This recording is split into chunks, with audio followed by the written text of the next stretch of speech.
Maraming salamat po, Pastor B-Boy.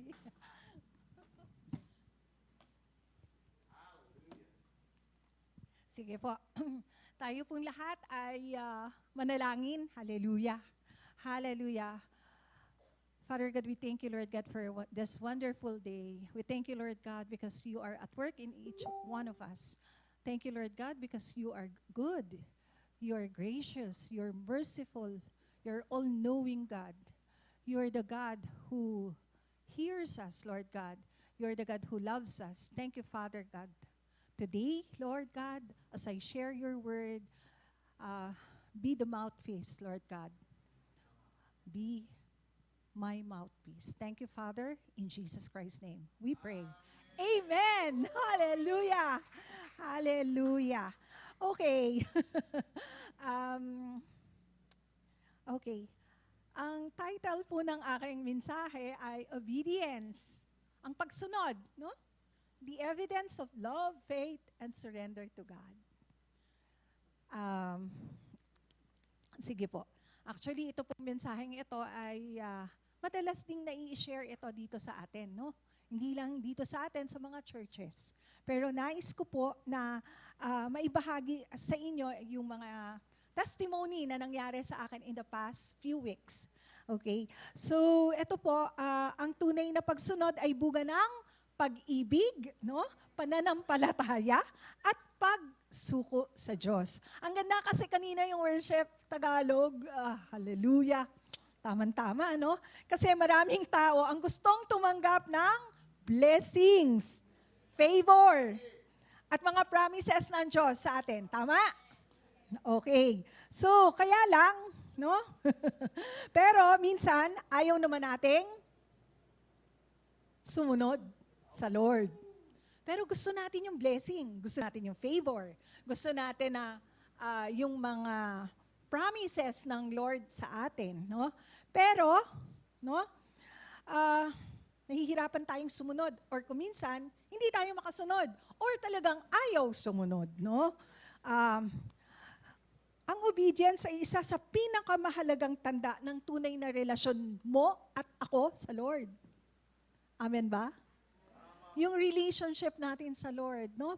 Mami-measure yan sa ating obedience sa Kanya. Hindi lang ito tungkol sa pagiging religious, no? Ano ba yung mga religious? Marami religyoso sa bansang Pilipinas. Hindi lang sa bansang Pilipinas, kahit tayo, no? May mga religious work tayong ginagawa, okay? So, pero, yung obedience na nanggagaling sa puso at pagtitiwala sa Diyos, kuminsan, yun yung medyo, medyo, pwedeng pag Sunday, susunod. Pero pagdating ng Monday, Tuesday, Wednesday, Thursday, Friday, pwedeng Saturday, kasi syempre, malapit na yun sa Sunday eh. Baka maamoy ni Pastor, o baka ma-discern ni Sister, no? So, ito yung mga bagay na kailangan talaga nating, hindi lang i-practice, ipamuhay natin yung pagsunod, yung obedience, no? Sabi ng Lord, ito hindi ko sinabi, no? Ang pinakamahalaga sa pagsunod sa Lord ay ang halimbawa dito. Kanina na-mention to ni Pastor B-Boy, Jesus, the Son of God, no? Si Jesus, no? Though he was a son, yet he learned obedience by the things which he suffered. Sabi yan sa Hebrews 5 verse 8. Na kahit anak siya ng Diyos, pinili niyang sumunod. Ikaw kapatid, pipiliin mo rin bang sumunod? Nakatulad ng Lord? Ang tunay na pagsunod, ang tunay na obedience, begins with love for God. Ito ay nagsisimula sa pag-ibig, sa pagmamahal natin sa Lord. No? Kasi sabi ng Bible, sa John 14:15, if you love me, keep my commandments. Hindi sinabi ni Lord, if you fear me. No? If you fear me, and if you attend church, and if you know the Bible, ang sabi niya, if you love me. No? Kasi ang tunay na pagmamahal sa Diyos, makikita po ito sa ating pagsunod sa Kanya. Example po ng madaling magsamba, no? Madaling sumamba kapag ikaw ay okay ang buhay. No? Pero susunod ka ba kapag mahirap na yung nararanasan mo? No? Sasabihin mo, magtitiwala ka pa ba kapag hindi mo naiintindihan ang ginagawa ng Diyos? May mga ginagawa ang Diyos sa buhay natin. Kung minsan, mahirap sa ating sariling pang-uunawa, mahirap unawain talaga yon. No? Kaya kanina nga, ang ganda nung tinuturo sa intercession, about intercession. Mahirap unawain yon, lalo na kung nandun ka sa bingit ng kagipitan, no? Minsan di mo maintindihan, sa Diyos ba yun? Sa akin lang? Or kung minsan, napapagod din ang mga tao, no? So, gusto ko sanang i-share ito sa inyo. Obedience begins with love for God. Do you love God? Madaling sabihin, yes, I love God. I love the Lord. Pero alam mo, mahirap gawin yun. May aksyon na kailangan doon. Hindi lang ito sa salita. No? Hindi lang po ito sa salita. Very short lang po yung isi-share ko sa inyo. For this is the love of God, that we keep His commandments, and His commandments are not burdensome. Hindi daw po burdensome yung commandment ng Lord. It is written in 1 John. Parang mali na ako. Okay. Yung Christian obedience is not slavery to regulations. It is an expression of love. Kasi di ba, pag hindi mo nasunod, kaya nga may law, no? Pag hindi mo nasunod sa Old Testament, kahit naman pinatutupad pa rin yan sa New Testament, pero pag hindi mo nasunod, di ba, kuminsan nagigilty tayo, or kuminsan nagba-back out na lang tayo, or nag-give up tayo. Pero yung hindi po tayo para gawing slave ng Lord, no?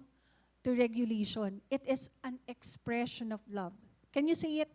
Expression of love. Okay. Ito po yung sa John 14:15. If you love me, keep my commandments. Love and obedience are inseparable in Scripture. A person may sing worship songs, attend church, and speak religious language, yet persistent disobedience reveals a divided heart. Pwedeng gawa tayo ng gawa. Ministry tayo dito, doon, ngayon, noon, ngayon. Gawa tayo ng gawa. Or gumagawa tayo ng sariling kabutihan natin sa ating kapwa. Pero divided yung heart natin. Disobedient tayo sa Lord. Maaari po, nangyayari po yan. Mamaya po i-detail natin to. Okay. So 1 John 5:3, for this is the love of God, that we keep His commandments, and His commandments are not burdensome. True obedience does not arise from fear alone, but from affection for God. No? Hindi dahil takot kang ma-curse, takot kang hindi ma-bless, takot ka kay pastor, takot ka dahil baka makita ka ng propeta. Diba? At we are prophetic church. Takot ka na, baka ma-discern ako doon. Naku, baka iba yung sabihin. So, kuminsan, nag-obey tayo dahil may takot sa puso natin. Sabi dito, love motivates obedience. Obedience demonstrates love. Ito po yung katotohanan. Yung love natin, yun yung nakakapag-motivate ng obedience. And obedience demonstrate love. Pag mahal mo ang Lord, susunod ka. No? No? Yung pag-ibig po, yung nakakapag-push sa atin, nakakapag-motivate. No? Sorry. Obedience requires faith. Okay, can we say it? Obedience requires faith. Okay. Hindi lahat ng ipinagagawa ng Diyos ay agad mong maiintindihan. Tama? Minsan, sasabihin lang nila, niya, trust me. Trust me. Yan lang naman ang Lord eh. Trust me, anak. Trust me, Maricel. Example dyan ay ang buhay ni Abraham. No? Si Abraham. By faith, sabi niya sa Hebrews 11:8, hindi ko yata naisulat to, by faith, Abraham obeyed. Kaya tinawag siya ng Diyos, umalis siya noong hindi niya alam kung saan siya pupunta. Sabi niya, di ba?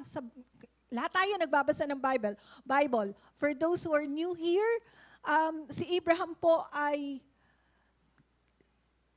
inutusan ng Lord na umalis ka na dyan.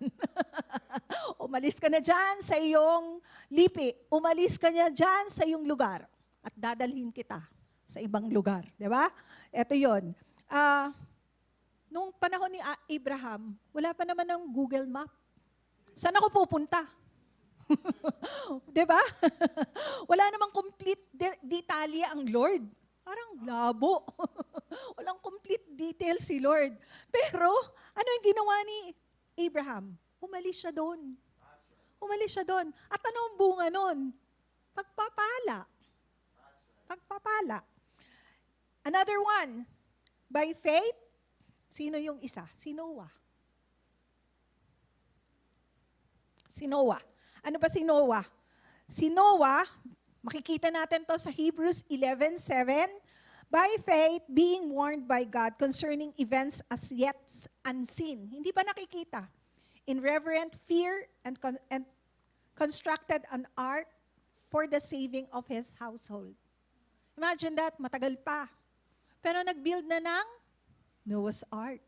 Alam niyan, kahit yung mga bagito pa rin dito sa pananampalataya. Why? Kasi yung 1-year-old ko, alam na niya yung Noah's Ark. So, I'm sure alam din ninyo yung Noah's Ark. Diba? Alam ninyo yun. Ano ba yung ginawa doon ng Lord? Diba? Pinag-build siya ng ark, ng ship. No? Sino ang iniligay niya doon? Kanyang mga pamilya, yung household niya, plus yung mga livestock. Pero ano nangyari doon? Siyempre, pinagtatawanan si Tatang Noah. O si Lolo Noah. Ang init-init, babaha. Ang init-init. Kita mo nga, El Nino. El Nino, no? Babaha ba dito? Hindi babaha dito. I'm sure, nagaganon lang yan. Pinagtatawanan. Pero anong nangyari? Sumunod pa rin po siya sa Lord. Sumunod po siya sa Lord. Sino pa ang example dito sa Bible? Yung mga example ko, babasahin ko na lang. Ano? Sino pa ba? Si Moses. Diba? He divided the Red Sea. Diba? Sumunod lang din si Moses. Nasa Exodus 20 po yan. Lahat tayo nagbasa ng Bible, kaya I'm sure, babalikan na lang natin yan. Nasa Exodus 20 po yan, yung parting of the Red Sea. Kung hindi kaya sumunod si Moses, ano kaya yung magiging outcome? Isa pa, si Joshua. Di ba? Si Joshua, he commanded Joshua. The Lord commanded Joshua. Ano sabi? Sige, 6 na araw ka na maglakad ka dyan sa Jericho. Di ba? 6 na araw, tahimik ka, lakad ka ng lakad. Ano sasabihin sa'yo? Talagang may ano na to? May kakaiba nang nangyayari kay Joshua. Lakad ng lakad for 6 days. On the 7th day, what happened? The Jericho fell. Bumagsak. Huh? These are miracles in the Bible. Many want to obey only after understanding everything. Pag naunawaan mo na, alam mo na, doon ka lang maniniwala. Doon ka lang susunod. But biblical faith obeys before seeing the outcome. Yun yung faith natin, mga kapatid. Maniniwala ka ba? O hindi? O pag nakita mo na lang yung resulta, ganun ang mga tao na ngayon eh. Resulta muna bago yan. Magninegosyo ba ako? Hindi. Lilipat ba ako? Hindi. Teka muna. Titingnan ko muna kung totoo yan. Diba? Pero itong mga men of God, naniwala muna sila. Ano yun? What happened? Diba? Dahil sa kanilang pagsunod, may nangyari. Kapatid, ganun din sa buhay mo. No? Hindi mo pa nakikita ngayon. Maaring hindi mo pa nalalasahan. Maaring hindi mo pa nararanasan. Pero may sa kabila niyan, merong magandang ginagawa ang Lord. Pero may kasunod yan. Susunod ka. Susunod ka. Hindi pwedeng hindi ka sumunod. No? Abraham, kwento ko na, no? Okay, sige. Mabilis ba ako? Naikwento ko na eh. Obedience often precedes miracles. Oh, di ba? May milagro, kapatid. Pag ikaw ay nag-obey. Gusto natin ng miracle, right? Gusto ko yan. Kasi pag yung miracle, gusto ko yan. Okay, sabi dito, favorite ni Pastor to. Proverbs 3:5-6, fire. Not on your own understanding, in all your ways, acknowledge Him, and He shall direct your paths. Diba? Ito, i-claim din ninyo yan.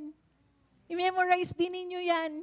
And then every time na nagdududa ka, or ayaw mong sumunod, ito, i-recite mo yan sa sarili mo. Sabihin mo, Maricel, trust in the Lord with all your heart, and lean not on your own understanding. In all your ways, acknowledge Him, and He shall direct your path. Diba? Partial obedience is still?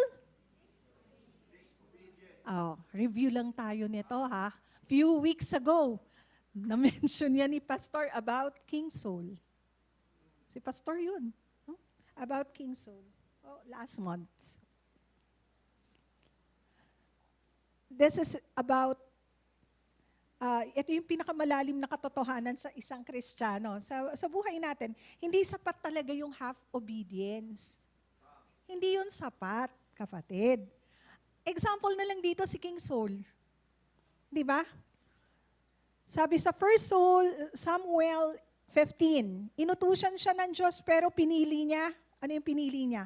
Hindi sumunod sa Lord. Di ba? At kaya sinabihan siya ni Propeta Samuel. Di ba? Let's read para alam natin. Let's all read. In 1 Samuel 15, God commanded King Saul to completely destroy the Amalekites. Saul obeyed partially but spared King Agag and kept in the best livestock. When confronted, Saul tried to justify himself. Di ba? Pag hindi nakakasunod, kasi naman, ang lulusog ng kanilang mga hayop, ang gaganda. Teka muna, sayang tong patayin. Pwedeng palahayian pa. Di ba? Ganun ba yun? Eto ngayon, anong sagot ng propeta? Sagot ng propeta. Sama has the greatest delight in burnt offerings and sacrifices as in obeying the voice of the Lord. Behold, to obey is better than sacrifice, and no need than the fat of the rams. Diba? Ang hinihingi diyan, sacrifice, sabi niya, di ba? Okay, God values obedience more than religious performance. Ha? Yun ang value ng Lord, yung obedience. Kaya kung minsan ka, bakit itong taong to laging may blessing, laging may favor? Bakit lagi ito close sa Lord? Huh? Bakit ganun? Minsan mapapatanong ka din eh. Huh? God values obedience more than religious performance. Delayed obedience, selective obedience, and convenient obedience are forms of disobedience pa rin. No? Hindi talaga siya obedience. No? Nakaka-relate? Okay, number 4. Obedience often requires dying to self. Bakit? Bakit kaya requires yan? Bakit kaya nire-require yan? No? Ang pinakamalaking kalaban ng obedience minsan ay hindi yung demonyo, no? Kundi yung sarili nating will. Sabihin mo, sarili mong will. Turo mo, sarili kong will. Yung will ko. Hindi ko minsan yung demonyo. Tayo laging bintang ng bintang. Yung demonyo kasing yun eh. Pero yung sarili mong will, di ba? May willpower ka, may will ka. Di ba? May choices ka. Di ba? Napag-usapan na natin yan last year about transformation. Di ba? Requires dying to yourself. To yourself. Paano ba yan, Sister Maricel? Sabi dito, if anyone desires to come after me, let him deny himself. Mahirap to, Jesus never taught comfortable discipleship. Hindi komportable yan. Sa totoo lang. Sabi ng Matthew 16:24, let's all read it. Then Jesus said to his disciples, if anyone desires to come after me, let him deny himself and take up his cross and follow me. Diba? Okay, obedience may require. Ano ba yung requirement ng obedience na yan? Forgiving when hurt.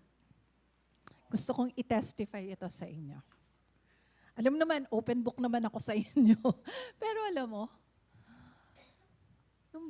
may church akong nilipatan. Bagong lipat lang ako doon.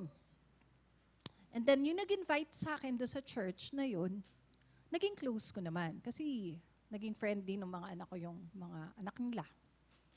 Pero, ma-attend din ako ng prayer meeting sa kanila. Sumasama din ako sa kanila. And then all of a sudden, nagkaroon ng problem itong friend kong to. Naging friend ko na rin. So I treated her as a little sister. Lagi siya sa bahay namin, bukas ang door ko sa kanila, bukas ang fridge ko sa kanya, bukas ang wallet ko sa kanya. Lahat, everything is bukas. Kasi, kapatiran eh, di ba? Siyempre, ibubukas mo lahat. Pag nagkakaproblema, welcome, welcome. Pero, ang pinakamasakit, hindi ko alam, pag wala ako doon, nandun siya. My daughter, second daughter, na-notice niya. Sabi niya, bakit nandito to? Tsaka dito to nakahiga sa sofa. Every time na nandito to, naka-lie down sa sofa. Ayaw mga cushion, ganyan. So, first, second, hindi pa rin. Hindi ko ma-discern eh, kasi friend eh. Tsaka, sister in Christ. No? Kapatiran. Alam nyo, merong isang intercessor na nagsabing, tapos na. Kaya kanina, I was reminded of this testimony. Tapos na yan. Pero darating yan. Imagine that, no? Sinabihan ako, Tuesday morning, tapos na yan. Pero Monday, previous day, nakita siya nung isang kaibigan ko din, kasi kakilala eh, may common friend kami. Magka-holding hands sila ng asawa ko manunood ng sine sa SM North EDSA. Taga-Taytay ha, pero napapunta sa North EDSA, SM North EDSA. Itong friend ko na nakamaning doon sa DMCI, hindi pa ako ng taga-DMCI guys. Hindi pa ako ng taga-DMCI. Iyak siya ng iyak. Hindi siya makapagsalta, parang masisiraan siya ng loob. Sabi ko, why? What happened to you? Bakit ganyan? Ba't ka iyak ng iyak? Kasi nakita ko si ganito, si brother at saka si sister. No? So sabi niya, sabi ko, alam mo ang word ko, tapos na yan. Kasi nasabi na sa akin nung intercessor. Tapos na yan. Pero yung pagkatapos na yon, at the back of my mind, bakit nagkaganon? What happened? Hindi dapat mangyari yun, di ba? Tapos yung asawa ko, taga-Project 6. Yung family, Jonah, where are you? Doon, malapit kila Jonah. Ano papunta doon? Ba't nandun? Ba't doon? So I was thinking na, baka naisabay lang. Pero nung nakitang holding hands sila together, akala hindi no-notice dahil from Rizal, nakita. May witness, may eyewitness. Itong friend ko, sinabi ngayon doon sa pastor. Di pinatawag ako ng pastor. Sister, ganyan, ganyan. Ito, sinabi ni ganito, pero I want to cover the ganyan. Sabi ko, okay. Pinatawag din ako. Hindi sumama yung si brother. Siya din, pinatawag yung husband. Pinatawag.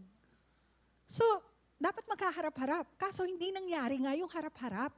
So sabi ko lang, nag-decide na kaagad ako.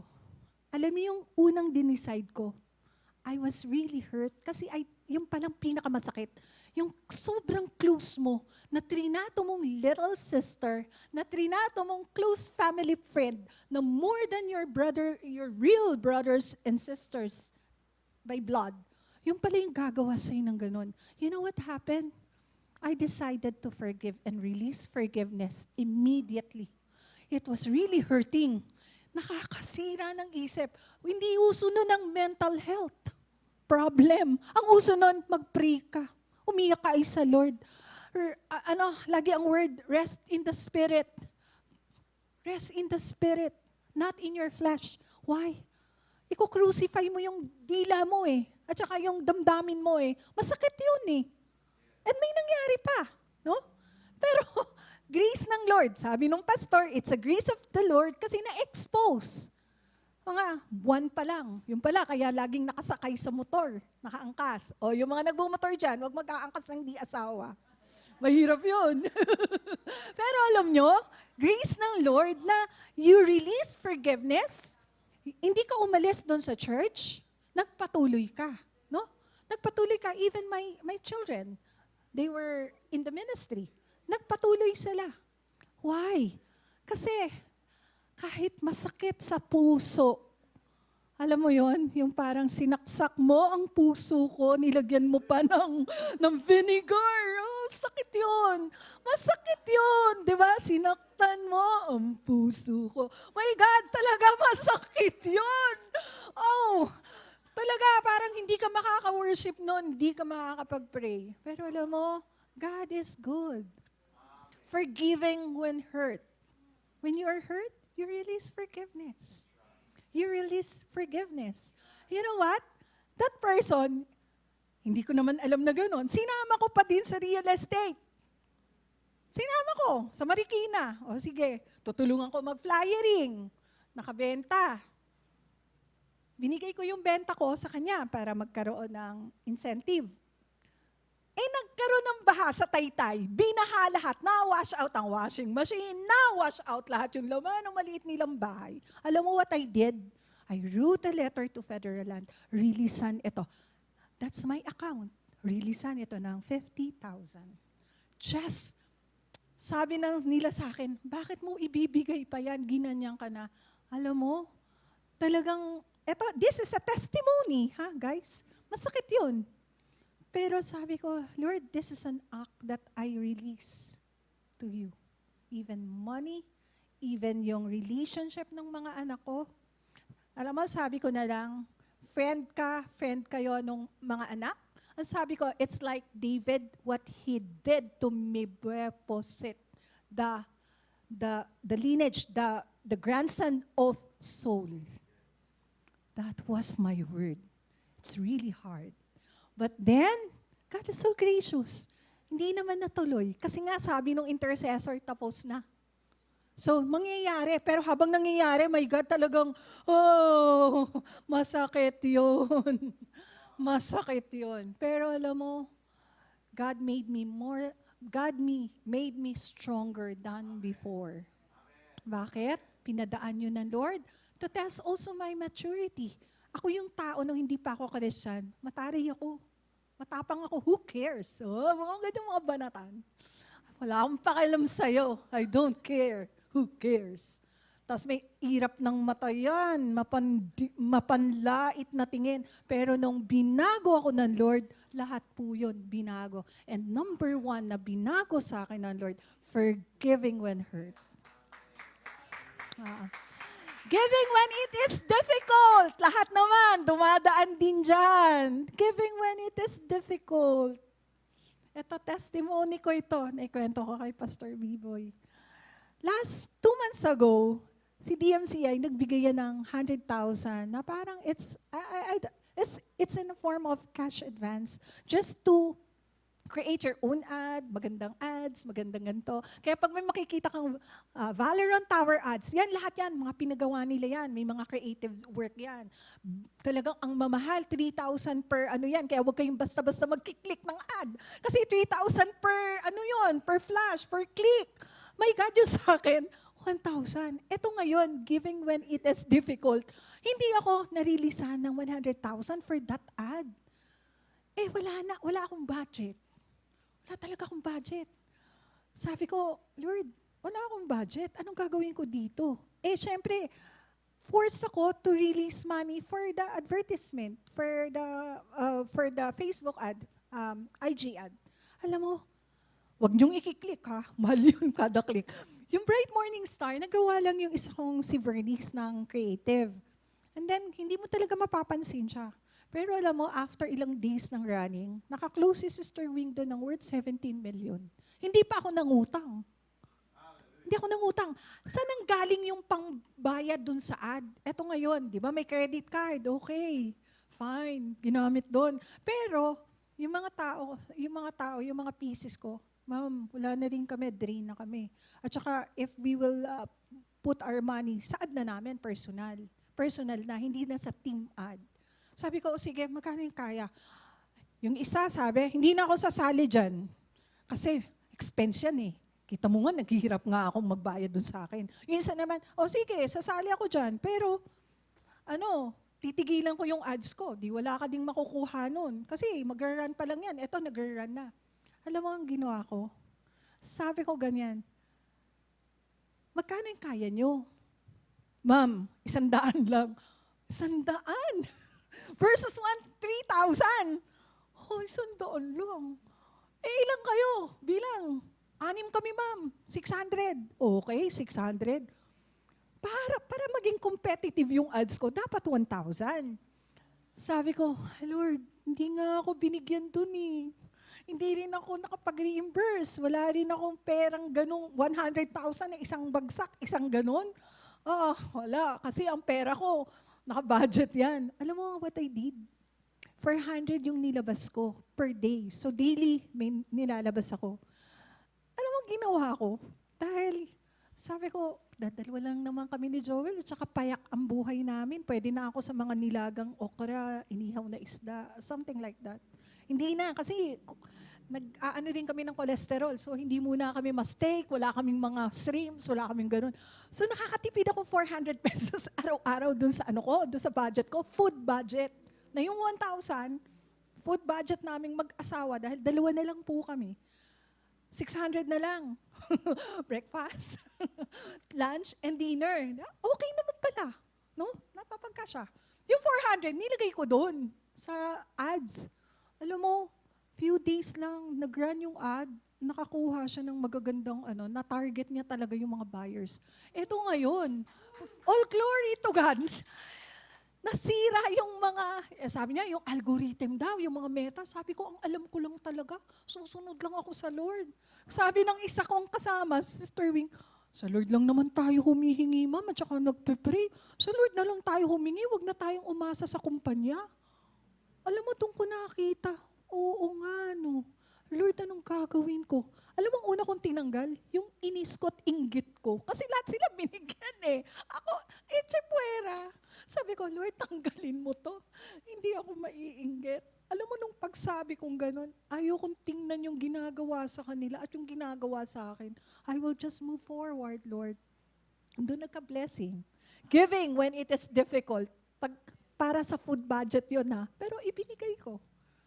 Staying pure and corrupt culture. May kwento ko dito. I have a brother-in-law. Nasa DPWH siya. Dahil siya ay ex-seminarian. Dapat magpapare. Napangasawa yung kapatid ko na babae. Itong brother-in-law ko, dahil summa cum laude, nung gumaduate siya ng theology and philosophy, nagtuturo siya sa St. Paul, Manila. So, merong friends sila na sabi, ninong nila sa kasal, bakit hindi ka nalang mag-apply sa DPWH? Kasi siya doon, VP doon siya, parang malakas yung position. Eto na ngayon si brother-in-law, pumasok doon. Alam mo, first month, unhappy. Bakit? Kasi every time na dumadaan, sa admin siya meron daw nakabukas na yung compartment ng drawer, tapos may box. Lahat daw ganun ang ginagawa. So lahat talaga may lagay-lagay something like that. Alam mo, 6 months pa lang, 7 months. Umalis siya doon. Nag-apply siya sa Meralco, diyan sa Pasig. Pag-apply niya sa Meralco, you know what happened? Dahil wala ngang exam, dahil summa cum laude. Pag summa cum laude, magna, Wala kang exam. So, in-interview ng Vice President ng Meralco, ang tina-target niya, yung sa mga community, yung parang sila yung sa mga community ng Meralco, siya yung magsusupervise. Alam mo, hindi siya natanggap doon. You know what happened? That very interview, sumulat yung Vice President na nag-i-interview na, would you like to apply in PAL? I'll give you a recommendation. Alam mo, doon siya napapunta. Walang kagawa, walang kahirap-hirap. You know why? Staying pure in a corrupt culture. Kasi ayaw niya yung ginagawa eh. And all glory to God. Yung anak niya ngayon, doktor. Yung anak niya, magbabar exam this coming November. Wala. Sabi ko, staying pure in a corrupt culture is possible. Alam mong pera yun. DPWH, sabi ko nga, siguro kasama ka ngayon doon sa ganyan, nililitis. Kung hindi ka umalis, totoo yan. Kung hindi, siguro kasama ako doon. You know? That's a good thing of pagsunod sa Lord. May conviction ka. Speaking truth when unpopular. Alam mo nang pinipersecute yung isa dahil kaibigan mo, wala ka lang. Walang justice. Kasi nga maraming nag-zipper dahil takot magsalita. Waiting patiently on God's timing. Do you wait patiently on God's timing? Ako, I waited patiently for God to restore my marriage and my family. I will not enjoy my family, the peace, the love, the comfort, in everything, kung hindi ako naghintay sa Lord. It is one of the most wonderful. Kaya kanina during the worship, umiiyak ako. Sabi ko, Lord, ikaw yung natira sa akin. Nung ako'y nag-iisa, ikaw yung kasama ko. Ikaw yung natira sa akin na hindi kailanman makukuha ng iba. No? May Lord tayo. Alam mo, waiting patiently on God's timing. Alam natin, matagal yan. Lalo na pag relationship. Pero kung kayang i-mend kaagad mga relationship, mend it. Tumatanda po tayo. Hindi po tayo pwedeng wasak ang pamilya. Ipagpapalit mo lang kung saan. No? Mend. Wait patiently on the Lord's timing. May ginagawa ang Lord. Hindi siya walang ginagawa. Okay. The flesh resists obedience because obedience crucify self-will. Hindi nga si demonyo ang kuminsang kalaban eh. Yun nga self-will, kapatid. Mahirap kalaban yan, self-will. Ikaw yan eh. Let's all read this. Galatians 2:20. I have been crucified with Christ. It is no longer I who live, but Christ lives in me. Crucify your flesh. Sa masyadong maganon, crucify your tongue. Crucify your tongue. Learn how to crucify your tongue. Crucify your thoughts. No? Crucify. Kung hindi kailangan sambitin at makakasakit, i-crucify mo yan. Huwag kang magsalita, huwag kang magbitaw. Kasi pag sinabi na, masakit yan. No? Learn how to crucify yourself. And the Lord is so gracious, bibigyan ka niyan. Pag nakita ng Lord na, eto, nagtitimpi. Eto, sumusunod sa akin. God is so gracious. Bibigyan ka niyan to overcome, ng grace to overcome. Spiritual maturity is measured not by how much scripture we know, but by how much of it we obey. Pwedeng kabisado na natin from Genesis to Revelation. Memorize na nga natin yan. Alam natin kung saan natin hahanapin yan. Pero, sabi dito, no? Yung spiritual maturity is measured not by how much scripture we know, but by how much of it we obey. No?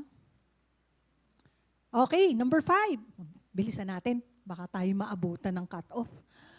Number 5, Jesus is the supreme example of obedience. Diba? Kanina sinasabi yan ni Pastor B-Boy, yung sa number 5. Si Jesus ay perfect picture of surrender. No? Sa Garden of Gethsemane, alam niya yung suffering na darating. Alam naman niya, aware na aware siya. Mukhang ang gusto pa niyang umiyos, di ba, Pastor? Pero, sabi niya, not my will, but yours be done. Ha? Di ba? Savage dito. Christ's submission and being found in appearance as a man, he humbled himself and became obedient to the point of death, even the death of the cross. We can find it in Philippians 2:8.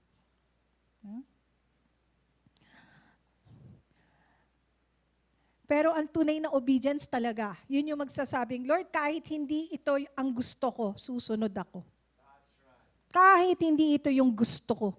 Hindi ko gustong magpatawa dahil masakit. Gusto kong gumit even. Pero, gusto kong magpatawad. Maglalaban talaga eh. Yung isip mo, yung puso mo.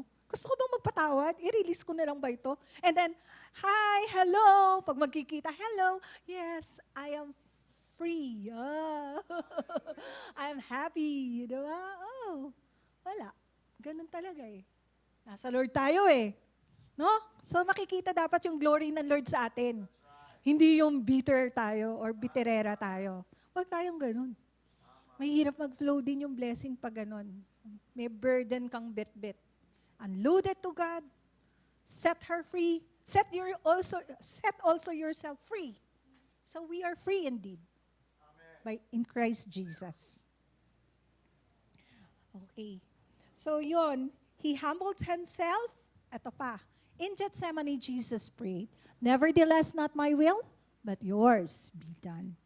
Nasa Luke 22, verse 42 po yan. Obedience caused Jesus suffering, rejection, and the cross. Yet, his obedience brought salvation to humanity. Kung nag-disobey si Lord kay Father God, wala tayong ganitong freedom ngayon.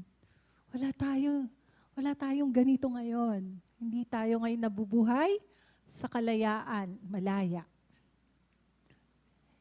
Our obedience may influence generations beyond what we can see. Alam mo ba na influencer tayo? Alam mo ba yon? Influencer ka. Na-influence ko yung mga anak ko dyan. Nakita nila how gracious mom is. Because of the grace of God, not me. Not me. Because of Him. Ha? Nakita nila na nagpatawad, nakita nila na nag-forgive, nakita nila na nakisama ulit. Parang walang nangyari. No? If you love the Lord, if you love your neighbor, you will not keep the records of wrong. So kung kayo may mga binabury dyan sa puso niyo mga records of wrong, tanggalin nyo na yan. Tanggalin nyo na yan. Walang kapayapaan yan. No? Babalik-balikan mo yon yung nakaraan, hindi ka malaya. Maiinis ka. So, sino yung nakaangkla? Diba? So, yung freedom and deliverance, kailangan natin yan. No? Para makasunod tayo sa Lord. 6, obedience releases blessing and spiritual authority. Number 6 na tayo. Hindi naman madaling sumunod. Laging may reward ang obedience. Hindi talaga yan madaling gawin. God connects obedience with blessings throughout scriptures. Pakibasa, preaching ito ni Pastor dati, Deuteronomy's principle. If you diligently obey the voice of the Lord your God, all these blessings shall come upon you and overtake you. Deuteronomy 28, verse 1 to 2. Gusto natin yan, di ba? Sino yung gustong umaani ka, nagtatanim ka? Sino yung gusto rito na nagtatanim ka, umaani ka? Ito yun. Hallelujah. Obedience positions believers under God's favor, wisdom, and protection. This does not mean a life free from trials. Hindi ibig sabihin pag nag-obey ka sa Lord, ay wala ka ng problema. Wala ka ng trials. But obedience keep us aligned with God's purpose. Nakalinya ka, naka-align ka sa Lord. No? Pag nag-obey ka, tayo, kasama ko dun. Jesus and spirituality stability. Whoever hears this saying of mine and does them, I will liken him to a wise man who built his house on the rock. Alam niyo yan? Natatandaan niyo yan? The man who built his house on the rock. And yung isa ay sa sand. Diba? So hindi basta-basta yan, pag humangin ay matutumba o mawawala sa pwesto or babagsak. Hearing without obeying produce spiritual instability. Nakikinig ka, napapakinggan mo ang Holy Spirit, binibigyan ka ng wisdom, binibigyan ka pa nga ng vision, binibigyan ka pa ng ganito, ang daming binibigay. No? Hearing without obeying produces, hindi ka stable, men, pag ganyan. Produces spiritual instability. Hindi ka stable. The Holy Spirit empowers obedience. Tama? Obedience is impossible through human strength alone. Hindi natin kaya kung wala ang banal na Espiritu sa atin. Isa pa. The Christian life is not self-powered morality. It's a Spirit-enabled transformation. Hindi yan yung power lang. Kaninang ganda nung shinare ni Pastora Joanne, I like that. I like it. Sabi niya, hindi porke ka pinag-pray, doon sa nag-pray na yung credit. Sa Lord yun. Kasi yun yung sumasagot, yung Lord. Hindi doon sa prayer mo, kapatid. Ang daming ganun. Ay, pinag-pray ko yan, kaya nakapasa. Ay, pinag-pray ko yan, kaya gumanda ang buhay. Ay, pinag-pray ko yan, kaya na-restore yung pamilya niyan. Ah, pinag-pray ko yan, kaya sinuwerte yan. Oh, swerte pa. Oh, mali yun. Mali po yun. Oh, kaya nagkaganon yan. Mali yun. Ang credit, ang glory sa Lord. Vessel lang tayo niyan. Philippians 2:13, let's read it.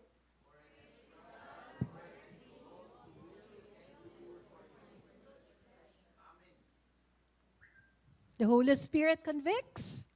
The Holy Spirit strengthens. The Holy Spirit guides. And the Holy Spirit produces holiness. Walking in the Spirit. Walk in the Spirit, and you shall not fulfill the lust of the flesh. It says in Galatians 5:16.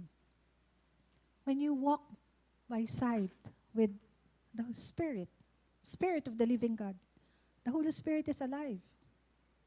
If you walk side by side with the Lord, no? Akay mo, parang ako, yung apo ko.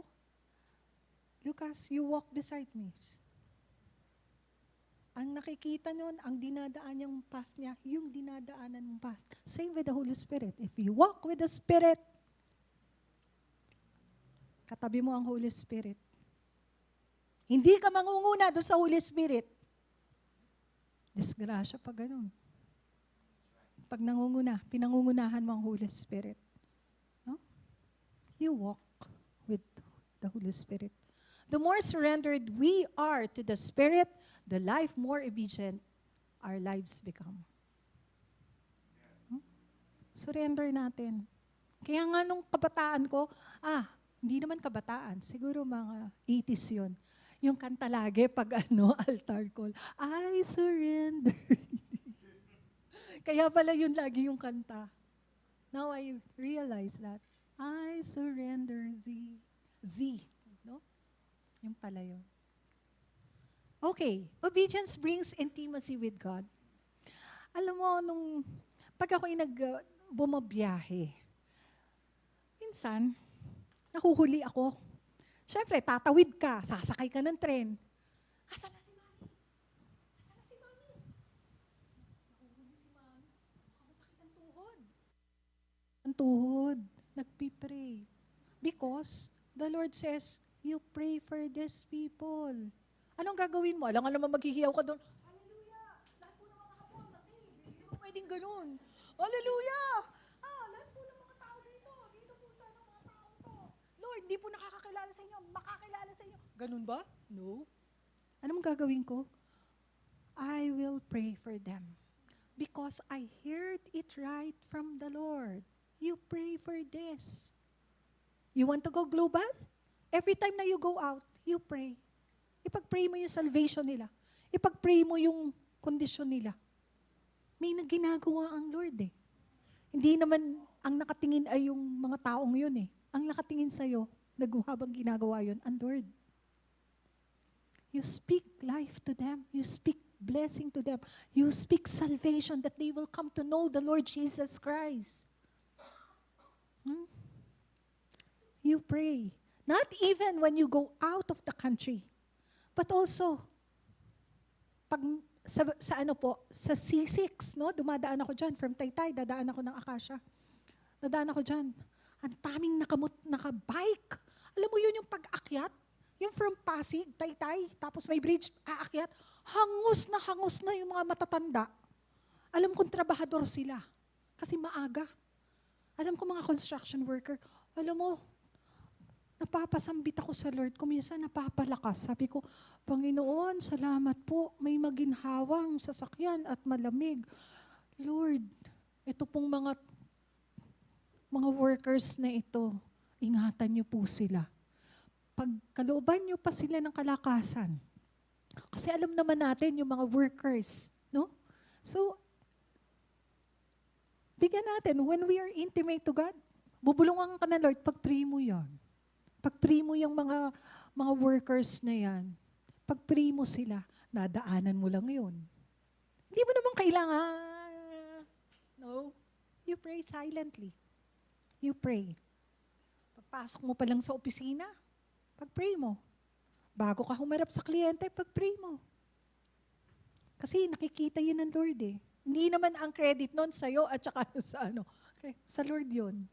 Okay, there are dimensions of fellowship with God that only obedient people experience.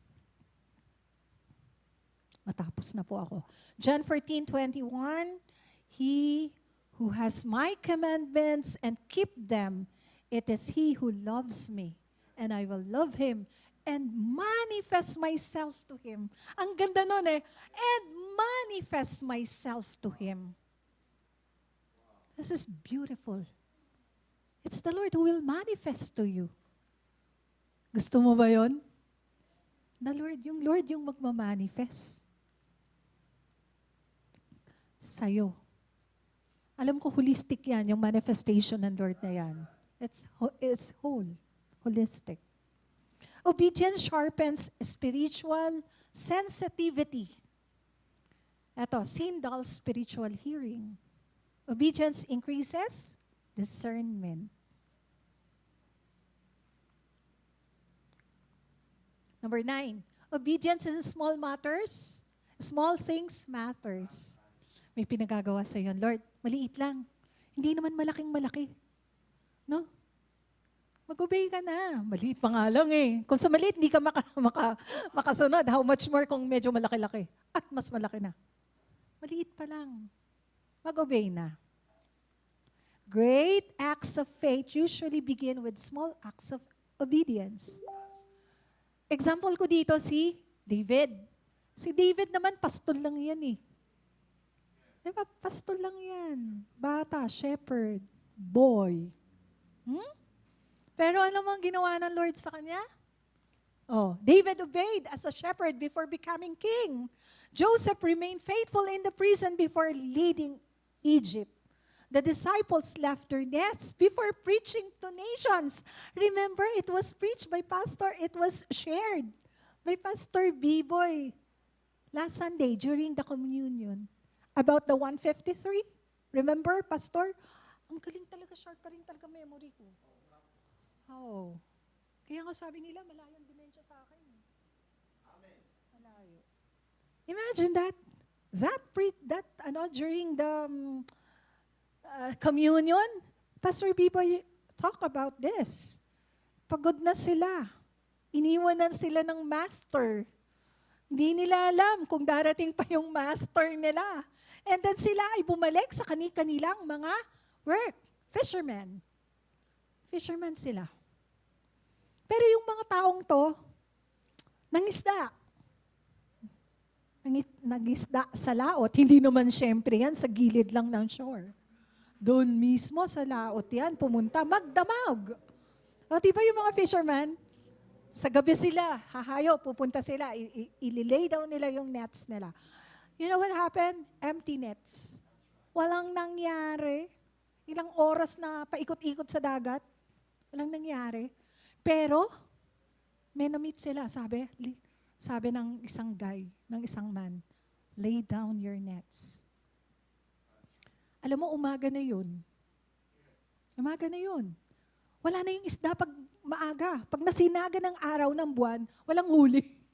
Alam niyo ba yun? Yung mga fishermen, laki akong probinsya, kaya alam ko yan. Isla yung sa amin. Marinduque is an island. So pag malakas, pag may buwan, wala talagang mahuhuling isda. Pero, pag madilim, maraming huli. Pero dito, yung mga disciples, umaga na siya eh. Doon naka-record sa Bible. Pero, nakahuli pa. 153 big fishes.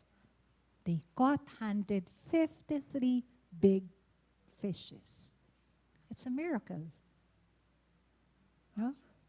The disciple left nets before preaching to the nations. Fishers of men sila. Diba? They were fishers of men. Jesus taught, he who is faithful in what is least is faithful also in much. Luke 16, verse 10.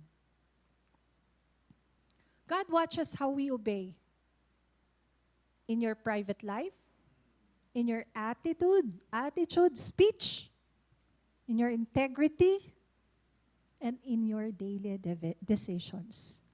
Nakikita naman ng Lord yan eh. Hayag yan sa Lord. Pag wala ka sa church, sino ka? Pag walang nakakakita sa inyo, sa'yo o sa akin, ano ako? Diba? Even yung mga pinagdidesisyon na natin, tama ba yung mga desisyon natin o mali?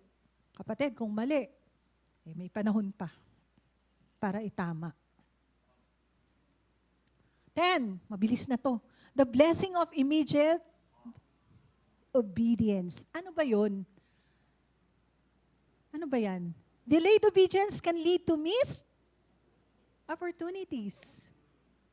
Kami sa sales, kailangan lagi kaming handa. Kailangan din kaming sumusunod sa mga boss namin. Kailangan din sumusunod. Kasi, pag na-miss out mo yun, may pinagagawa sa'yo at hindi mo nagawa. Like for example, sagutin mo within 5 minutes yung inquiry mo. Baka naman isang araw na yan, hindi mo pa nasasagot. Aba, nag-inquire na po yun sa iba. Kasi ganun po ang Facebook ads, ang IG ads. Pag hindi ka mabilis dyan, missed opportunities. Na pag yung pala, nakapag-tripping na. Yung pala, nakausap na ng iba, na-zoom na ng iba. Tapos sasabihin mo, positive. Ito, i-commit mo. Hindi mo naman trinabaho eh. Kasi hindi mo sinunod. Diba? Missed opportunities. When Peter obeyed Jesus and cast the nets again despite exhaustion, the miracle followed. Pagod na nun si Pedro. Eh, magdamag ka ba namang nasa laot? No? Mahangin. Mapagod. Exhausted na si Pedro. What happened? May milagro. Luke 5:5, nevertheless, at your word, I will let down my net. Miracles often live on the other side of obedience. May milagro dyan. May milagro. Obedience is not legalism. Baka akala mo, legal yan. Susunod ako sa batas. Kasi, ito yung dapat. Ito yung kailangan makita. It is surrender. It is not merely behavior modification. Alam mo yung modified behavior? Ganito ako. Hindi mo talaga ako makikitaan ng ano. Pero it is the transformation of heart. Heart issue. Heart matters. Puso. Ika nga. God is not seeking a perfect performance, but willing hearts. The deeper question, what is convenient? Ano ba yung convenient sa akin? What is popular? What do I prefer? Lord, what are you saying? I will obey. Hindi dun sa conveniente lang sa'yo. Hindi dun sa popular lang. Hindi yung preference mo lang. Pero, dapat, Lord, ano po yung sinasabi mo? At susunod ako. But be doers of the word and not hearers only, deceiving yourselves. James 1:22. Be the doer of His word. Be the doer of His word. Say, I will be a doer of His word. Lakaran natin. Gawin natin. Hindi puro lang forma. Gawin mo na. Gawin natin. Tapos na po ako. Thank you po, Lord. Hallelujah! Thank you po, Pastor.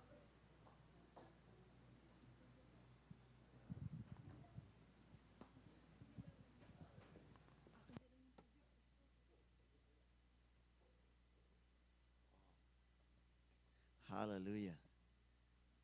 Wow. Mamaya tayo po ay mag-engage. Sa dami nun, imposibleng wala kang mate-take home. Ni isa. 10 po yun eh. Ni isa, wala kang mate-take home. Ito lang sabihin ko sa iyo, lugi ka. Pag wala kang take home, lugi ka. I am just so blessed with the word. Ano po?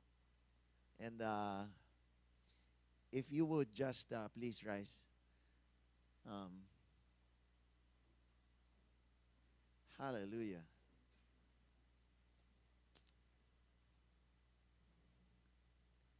Mukhang heheramin ko po yung slide ninyo. Dami kong nakakuha roong ano eh.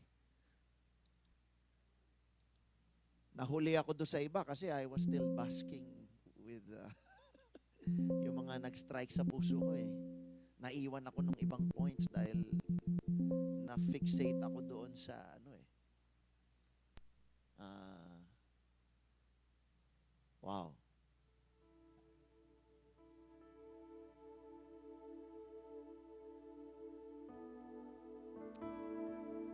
Wow.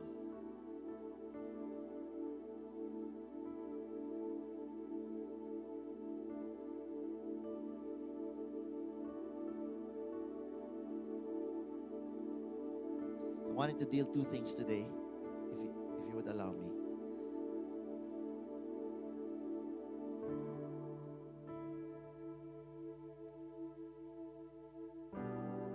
Una po yung mga nasaktan o sinaktan, nilapastangan, naisahan, naloko, nadali, nanakawan, nachismis,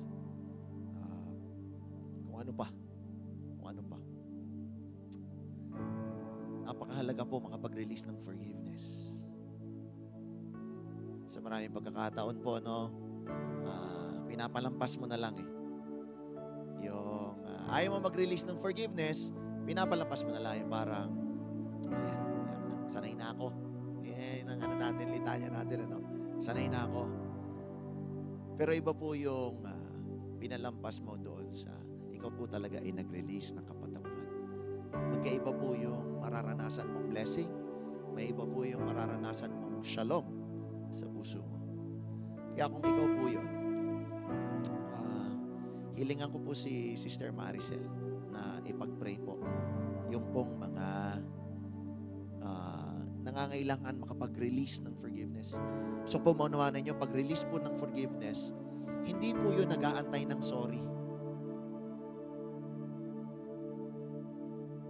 Kung ikaw ay tunay na nagpapatawad, hindi ka dapat nag-aantay ng sorry. Ikaw una pa rin nagbibigay. Pastor, dehado na nga ako pa nagbigay.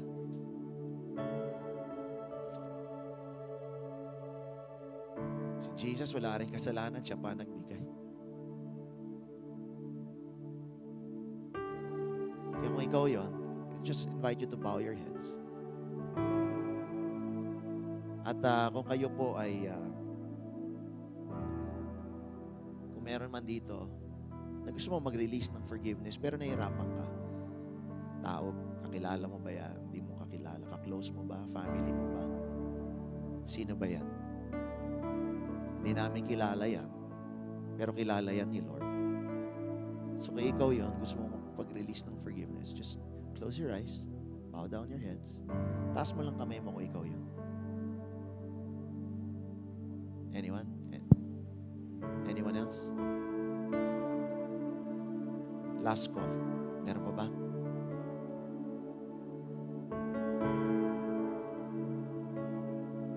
Praise God for the hands.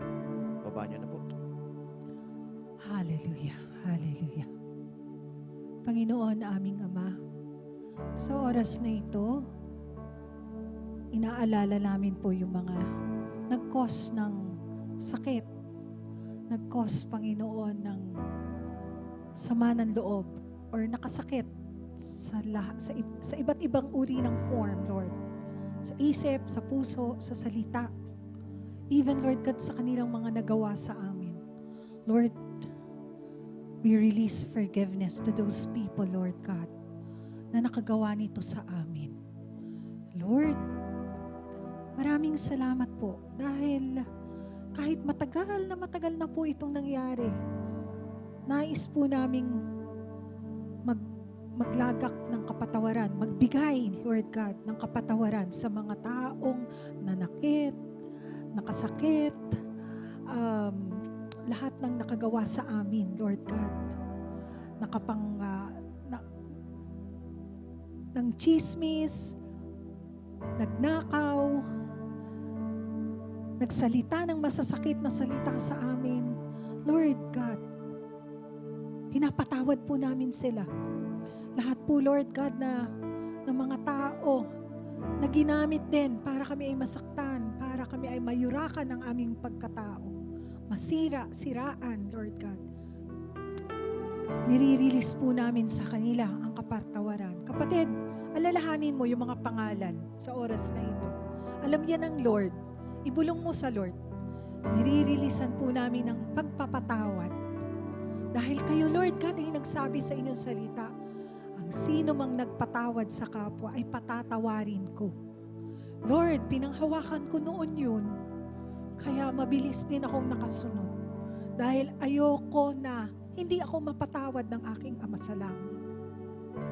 Panginoon, marami pong salamat sa lahat, Panginoon, noon pa, kahit nung kauna-unahan pa. Pamilya man ito, asawa, kapatid, anak, magulang, kasamahan sa opisina, kaklase, kaibigan, kasamahan sa church. Lord, lahat ng nag-create ng sakit, ng kalooban, Lord, nire-release ko po ito sa inyo. Lahat, Panginoon, na nakapanakit sa aming damdamin, inilalapag ko po ito sa inyong paanan. Panginoon, salamat sa kalayaan ng kapatawaran. Salamat, Panginoon, dahil inaangkin po namin na kami ay malaya sa inyo. Dahil ang sino mang nagpatawad, Lord God, ay patatawarin mo. Lord, sabi niyo po, bago kami manalangin, iwan muna namin at kami makipag-ayos sa aming kapwa. Ito ba ay aming asawa? Ito ba ay aming kapatid? Ito ba ay aming mga anak? Ito ba ay aming kapamilya? Upang ang aming mga panalangin ay maging katanggap-tanggap sa inyo. Ama, marami pong salamat sa araw na ito. Maraming salamat po dahil ang lahat ng ito, Lord God, ay ibinibigay namin sa inyo. Lord, tulungan niyo po kami na hindi namin maalala, makalimutan namin tunay yung lahat ng sakit at puot na nangyari sa amin. Lord, marami pong salamat. Hilumin niyo po ang bawat puso. Hilumin niyo po ang bawat isip. Hilumin niyo po, Lord God, yung guilt sa aming mga dalahin. At ngayon, Panginoon, as we release this forgiveness to these people, Lord God, who hurt us, who blame us, who created anxieties in our lives, who created, Lord God, pains, Lord God, sa aming puso. Lord, we release it unto you. Lord, marami pong salamat.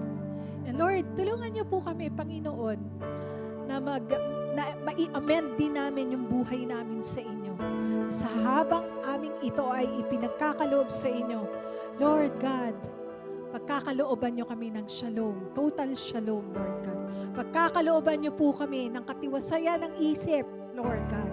I-restore nyo po, Lord God, lahat ng nawalang joy. I-restore nyo po yung mga relationship. I-restore nyo po lahat at you will make us whole again, Lord. Maraming salamat po sa araw na ito. Ang araw na ito ay punong-puno ng pagpapatawad, punong-puno ng pag-ibig, punong-puno ng pagsunod sa inyo. Lord, maraming pong salamat. Lord, haharap kami sa inyo na kayo ay nakangiti dahil may mga taong nagpatawad. At kayo rin po, Lord, mapapatawad din niyo po kami. Lord, salamat. Dahil sa kapatawaran ng aming mga sala, Lord, we fell short of your glory. Pero Lord, you are the God who restore. You are the God who redeem us. You are the God who reward us. Father, we thank you, God.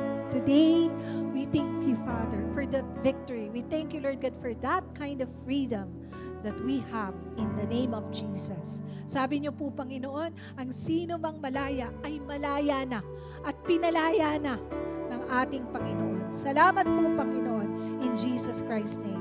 Amen and amen. Hallelujah. Hallelujah.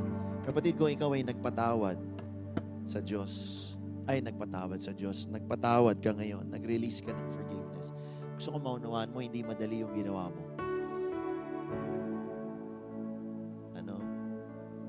Matindi po yung ginawa ninyo. At asahan po ninyo, matindi rin po gagawin ng Lord sa inyo. Dahil sa ginawa mo. So that's the first part. The second part that I wanted to deal with today. Meron ba rito?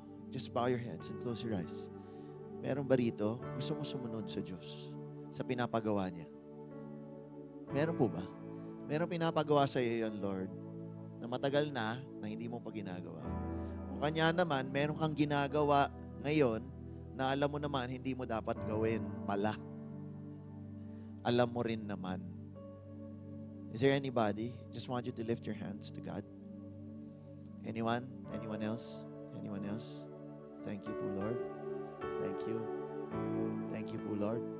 Hallelujah. Glory to God. Sige po, baba niyo na po. Hallelujah. Meron ba rito, gusto mo sumunod sa Lord, di mo nga lang alam kung ano yung gagawin mo. Meron po ba? Taas mo kamay mo. Gusto mo sumunod naman eh. Nga lang, di mo alam yung gagawin.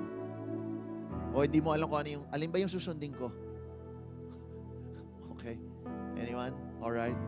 Thank you po, Lord. Sige po, babaan natin kamay natin. Just lift your hands to God. Just lift your hands. Heavenly Father,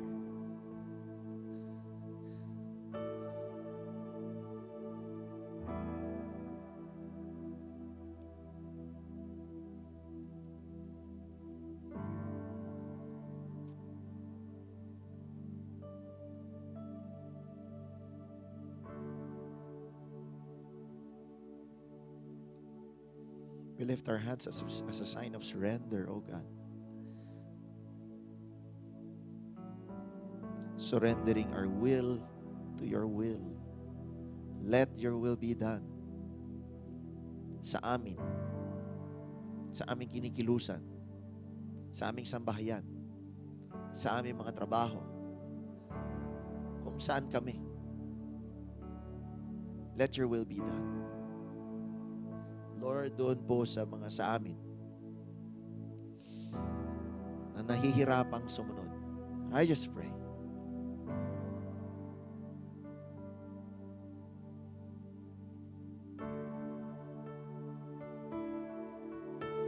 na magtitiwala lang po kami sa iyong salita. Gaya ng ginawa kay Peter, who walked on the water, who walked on your word. I pray, lahat po ng natatakot, humakbang, Lord, bibigyan mo ng lakas ng loob, Holy Spirit, to make that bold step. It may be a tiny step, but it is a step forward, Lord God, in obedience to you. I pray, Lord God, yun pong mga tao na consciously moving towards a different direction doon po sa pinagdadalhan mo. Panginoon, ang aking panalangin ay iyong mercy ang kanilang maranasan sa mga bagay na dapat hinindian na pero inoohan pa. I plead for mercy, Panginoon. I plead for mercy. But I pray, yung pong mercy na yon ay hindi magiging dahilan para manatili pa dito sa mali. Bagkus, Lord God, baguhin mo ang isip, ang puso ng bawat isa na tumungo do sa direksyon ng katuwiran.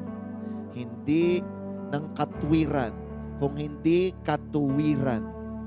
Hindi po sa landas, Panginoon, ng emosyon o sa landas ng karunungan, kung hindi po doon sa daan na ginawa po ni Jesus para po kami ay makalapit muli sa Diyos Ama. The way of the truth. Let the truth set you free, kapatid. Doon sa pinipiling mali ang hakbangan, I release upon you the spirit of truth.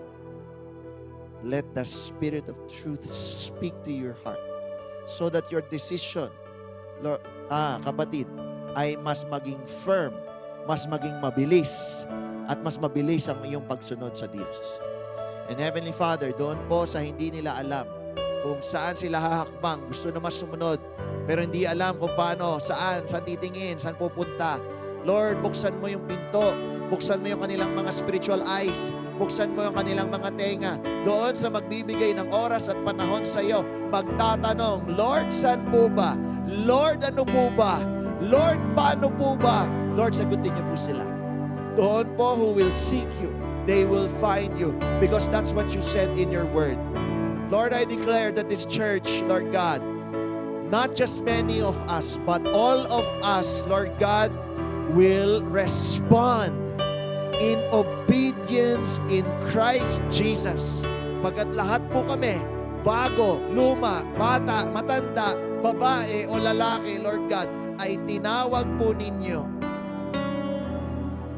Tinawag nyo para sumunod sa kalooban po ninyo. Maraming salamat, O Diyos. Pinupuri po namin kayo. Thank you po, Lord. In Jesus' name. Hallelujah. Kapatid,